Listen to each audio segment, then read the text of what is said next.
What's up, everyone? It is C.W. Hall, Charlie Whiskey, your host here on the Kinetic Innovators podcast. And today I'm joined by Trevor Strauss of Trio Workforce Solutions. And I appreciate you taking some time today. I spent some time back in the day in healthcare staffing from a couple of different directions, nursing for a while, PRN staffing for nurses, and then locum tenens and permanent placement for physicians. So I'm interested in hearing some of the solutions that you have for this arena. Before we get started on the company, give us a little bit of background about just yourself and how you ended up where you are today with Trio. Yeah, sure. And thank you, CW, for having me today. I mean, it's always fun to talk about this world that I've lived in for 20 plus years now. So it makes me one of the dinosaurs in the space, but it's been a lot of fun. I tell people you kind of come into whether you think about staffing in healthcare or you think about the workforce solution arena, you either come into it and you run away screaming in 18 months or you're in it for the rest of your career. And I feel very, very fortunate to have spent 20 plus years working with healthcare organizations to truly solve their overall workforce challenges. And so as we think about, my journey, I started out as well back in the day doing retained physician and executive recruiting and doing locum tenens staffing and nurse staffing and recruitment process outsourcing and, MSP and VMS and workforce solutions, and have really grown that over this 20 plus years to now sit in a space where all myself and my entire organization and team do is focus on optimizing the workforce of healthcare organizations, 100% healthcare focused. And we work with everybody from small rural organizations, medical groups, to large integrated IDNs and healthcare systems across the country, to what I like to say is shift the paradigm back to drive control back to the healthcare organization versus simply outsourcing an idea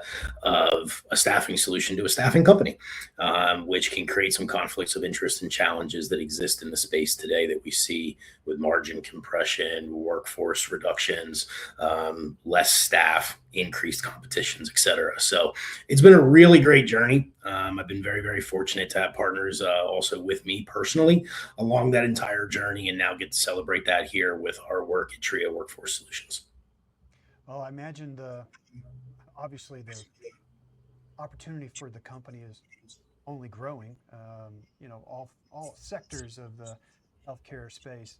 It doesn't matter whether you're talking about physicians or nursing. Um, Everybody's hurting for people, so finding a good solution that'll help manage that is obviously important today. Talk a little bit about the company itself, if you will, because from what I understand, it was kind of a combination over time of a couple entities came together to kind of provide not only the outsource option, but if you want to be able to manage it at least in part or in whole by yourself, you can facilitate that as well. Yeah, that's true. We are a coming together of many companies under our corporate umbrella. So the entire suite of our workforce solutions ranges from certain organizations will use a staffing solution from us, while others focus much more on, in particular, the Trio side about driving empowerment and really redefining what the industry means.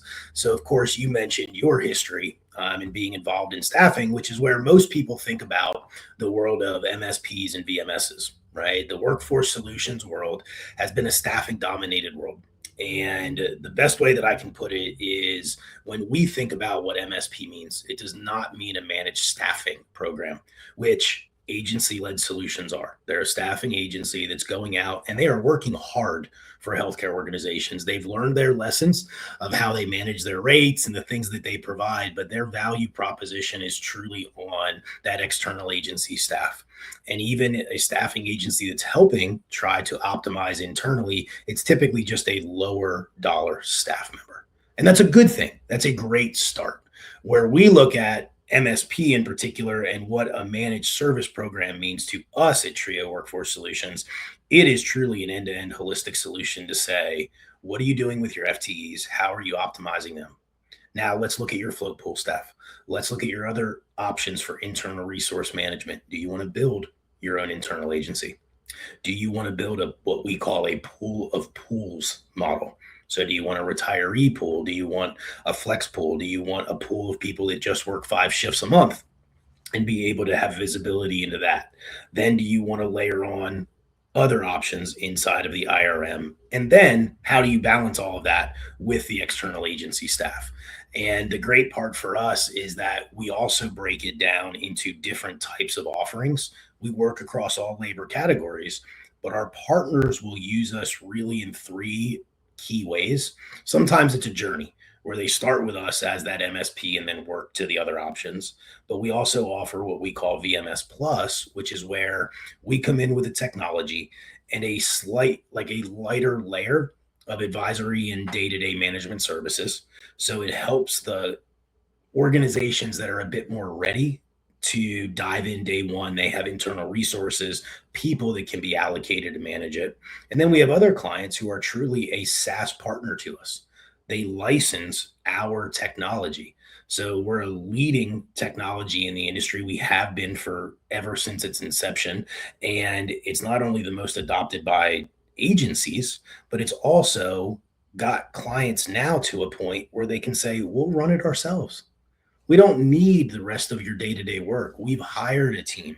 We have experts that know how to negotiate our contracts, that know how to work with our agency partners. And if you don't want to be involved in that, you don't have to be. And it's a great way for the organizations that have maybe been on a journey themselves for a while to true self control. So we love to really meet organizations where they are. And then those that have a desire to get to a point of really running their own program, to go from us managing it to them running it. We call it internally fully managed to fully yours. We get very excited about helping people do that. Because end of the day, if your hospital can have your own MSP that you run yourselves with an industry leading technology platform like ours, you can turn yourself into a profit center. And we know all healthcare organizations today are looking for ways to increase their operating margins. And a really good way to tackle that is creating a strong balance in your workforce. So you're able to look at, for example, one of the larger nurse staffing companies that I got the chance to lead ended up in a joint venture with a large health system, and their mothership hospital had a large float pool. They were trying to offload that cost center. And interestingly, we did take that over. We were able to optimize it, fill it up. They had a bunch of empty uh, slots that was really putting strain on various departments. Part of what we did was able to help them say, look, you're using Charles in the ICU basically on a full-time basis. He's always in the unit. He's working, 36, 45 hours a week.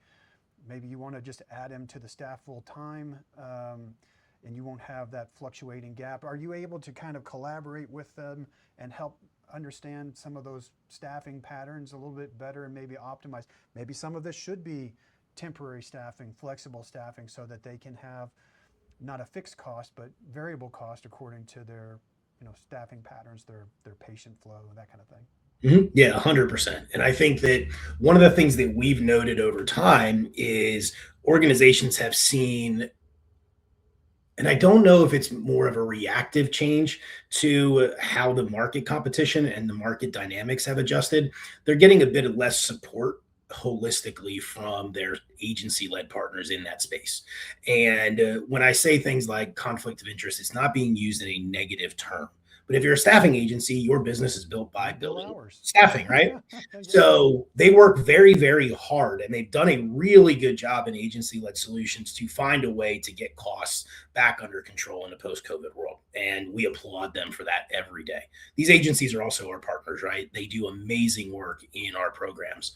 Where we're seeing a differentiator now is that when we come into an organization, I had a meeting with a system last week that I've had a chance to know over the last few years, and their challenge is they are getting cheaper from an hourly rate usage externally, but what they're not getting is the optimization they had hoped from the internal resource pool model. And they are in a similar partnership to what you described. They are getting that one person identified. CW's been with us.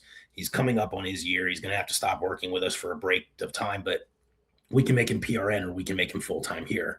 We help identify those things with our advisory services programs, but additionally, our tech has an entire module built under our internal resource management solutions that is best in class and built with health systems to help them identify these people. So I can see what the cost of that individual is, where are they working, how are we scheduling them, and it allows them that line of sight to get ahead of it where we don't even necessarily have to bring it to them. They can identify it themselves. And we have people working on that in all labor categories. And I would say we even have a unique use case with that on the physician and provider side. From that locum tenens perspective, this organization is able to identify and proactively start to develop a recruitment pool where they look at their conversion strategies and they look at all of these things, and they've been able to identify an average 27% savings on the usage of these people at certain points of their journey with them in the organization. So I think the combining for us of the technology with the overlay of the advisory services and identification of saying, listen, CW is being used a lot. He is coming through this agency who's a great partner for you. Where do you stand right now in your dynamics? Do you want to make the decision to say, if he is going to continue with us, he needs to come into our pool? Or are you happy to allow him to stay at the agency? For us, it's about empowerment. Let you all as a healthcare organization make that decision, not try to mandate that decision. So is the savings that you're talking about potentially on these personnel, is it driven by, the vendor management component? Hey, you can work here, we'd love to have you, because this is, for me, was it back in the 90s. Not only were we trying to help replace the big piece of paper that the staff nurse, charge nurse had to run with the different colored markers and everything, all trying to run the place to develop a platform that they could just put in an order and we could fill it remotely and that kind of thing. But also there was some level of containment of cost because, hey, we wanted you to be here, we'll make sure you get paid on time, these are the rates that we can pay. Are you talking about that kind of thing, or are you talking about more on the side of, if Charles is working here for us in this department on the regular, if we move him into full-time, even with the cost of statutories and benefits, that this still comes in a little bit cheaper than the premium you pay to have him outsourced? Is that what we're talking about? Yeah, and we have those discussions based on the level of complexity of engagement we have with each client, right? Typically, it's going to be that phase journey where we start with we capture the labor, we understand what the usage areas are, we identify some of the high-end users, those types of things, and then we start to come up with those solutions together. What I would say is every organization tends to be on a different level of that journey right now, and I think that the just margin pressures that we're under is we'll see that kind of lead us through that journey with each client. So those who are talking your exact scenario is what I say music to my ears when I'm meeting an organization that we're considering partnering with. When they start going down that path, we get extremely excited because we know that is a differentiator that we can bring and we can impact very, very strongly for the organization. Have you found a commonality of what drives how they set things up, whether they have you managing it or they say, hey, we want to use your system, the platform, to drive and manage our staffing needs? What kind of, do you see what makes them choose one channel versus the other, and how much you're driving with them?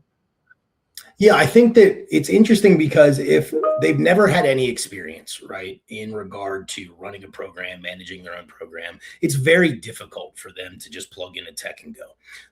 It can sound simple because, hey, we're doing it on spreadsheets and email. We should just be able to use your tech and make it move. For us, it's really more about, as we go through the journey of getting to know an organization before we partner, we want to look at all options with them and understand what's going to be the best fit. There are some organizations that, and we have them, that have signed up with us immediately as a tech. But they had experts like yourself in there and being able to say, I've run staffing agencies, I've run our internal recruitment division, I've done these things. So I do just genuinely need the tech. And if I decide I need you for something, we can do a separate advisory services contract. The other side of the coin, though, is most organizations that are coming out of a standard MSP, and we think about the nursing and allied side where 85% plus of the labor runs through some sort of an MSP or VMS.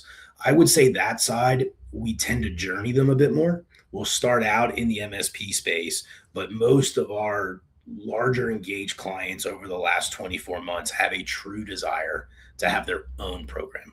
So they want Trevor Strauss Hospital MSP. They don't want agency MSP.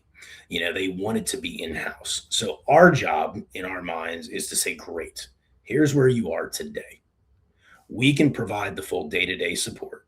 And then let's build a roadmap together to say by 18 months, by 24 months, we're going to step back and you're going to be able to take over. That story or the mindset of fully managed to fully yours really seems to be resonating with operators today because they talk about it in RFPs. They talk about it in our daily discussions with them. And all of our clients, in one way or another, love the idea of taking back more day to day control. So, what I can tell you as well, from when I look at the organizations we're speaking to, historically, it would be 80 to 90+% of the discussions would start as an MSP.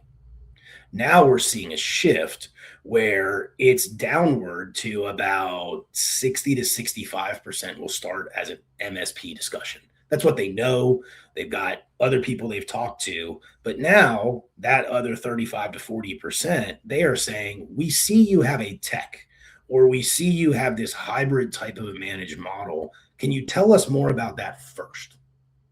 Because they know there are ways that that can help them from their own internal margin pressures and rate pressures with agencies to look at something that could potentially be more of that tech enablement mindset.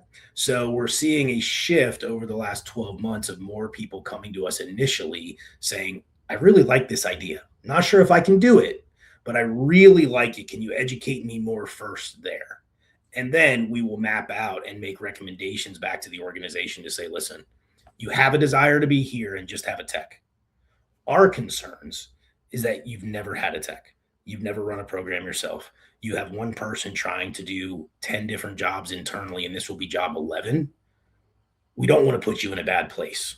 So we'd like to recommend this solution for the next X period of time so that we can get you to a point where you can make a hire and then just use the tech. So is it the staff services level kind of people, the, the office in the hospital that knows that the fifth floor has four nurses, we need two more tonight? Is that who's interacting with the technology, or is it more in the human resources side of things? Who's interacting with it?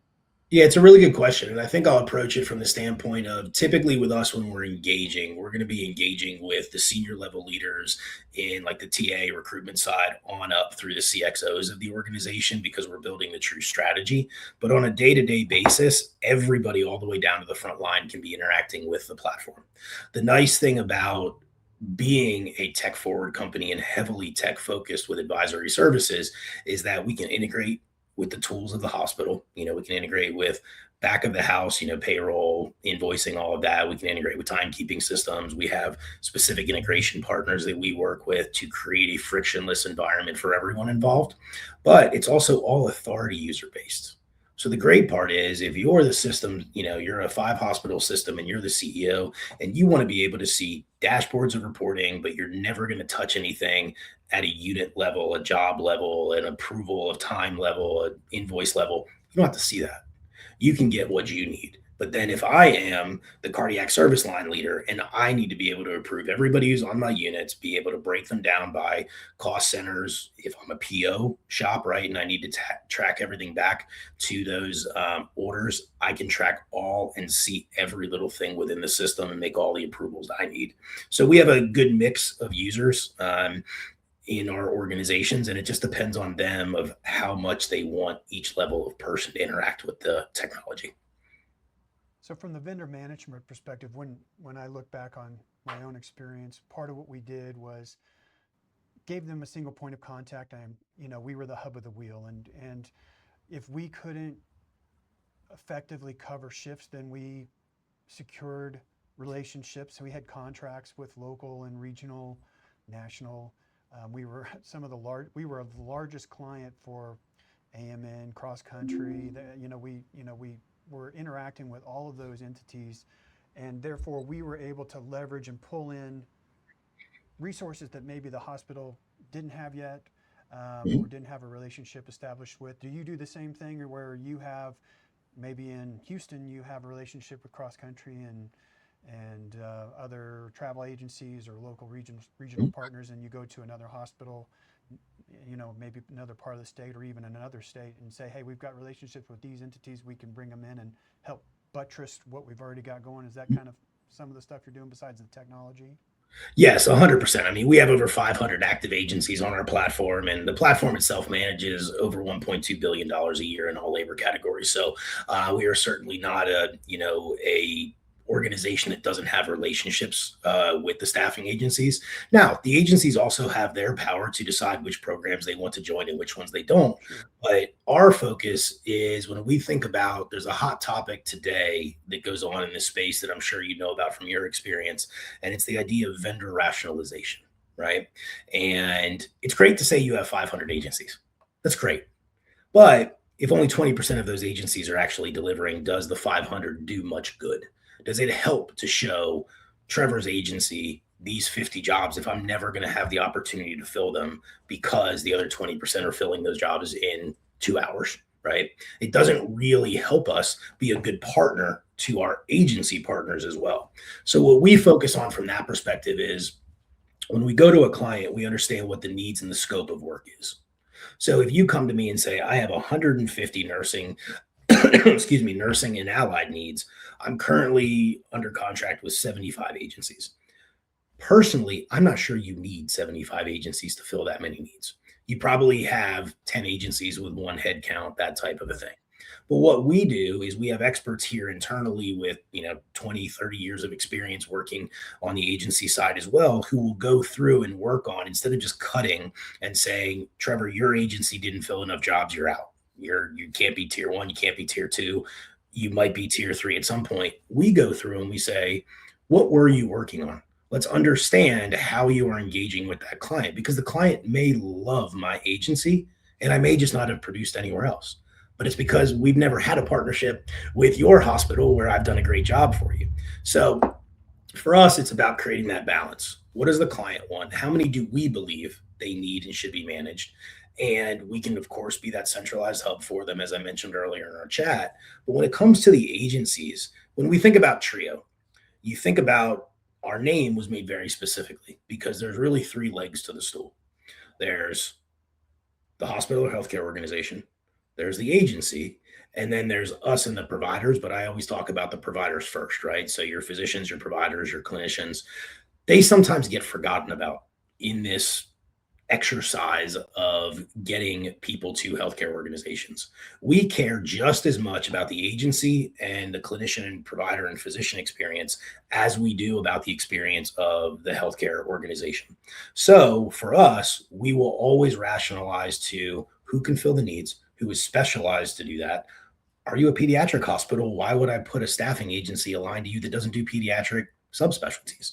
So we take a very deliberate approach on that. And I will say the industry has done a much better job overall for that. But we pride ourselves on being one of the, if not the most accepted platform by agencies because the word vendor neutral has existed for 20 plus years, right? But we truly are from the standpoint of we let clients and agencies together make decisions on whom is going to partner. We don't mandate that this company gets this lead time. If you as a hospital said Trevor's agency is going to get 48 hours lead time, that's fine. You've made that call. We will empower that call.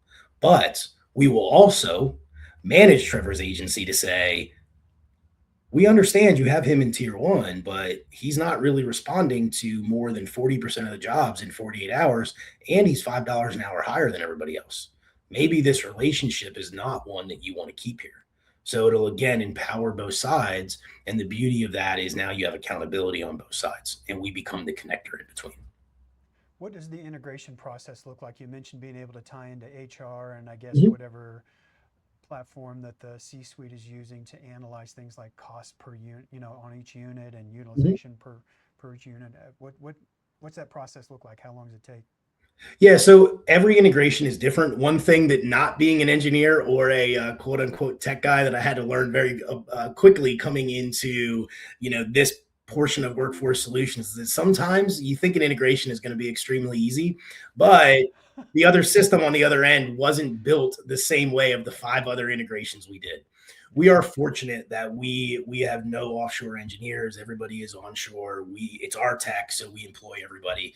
And so as we are working through that, we have very specific, not only internal road mapping for what we do to enhance our platform, but when it comes to integrations, we have an entire team that is brought in to say, let's just map it out. Let's make sure that if we've typically done this one in a week, that yours is also going to be a week and not 3 weeks because of how your system is built.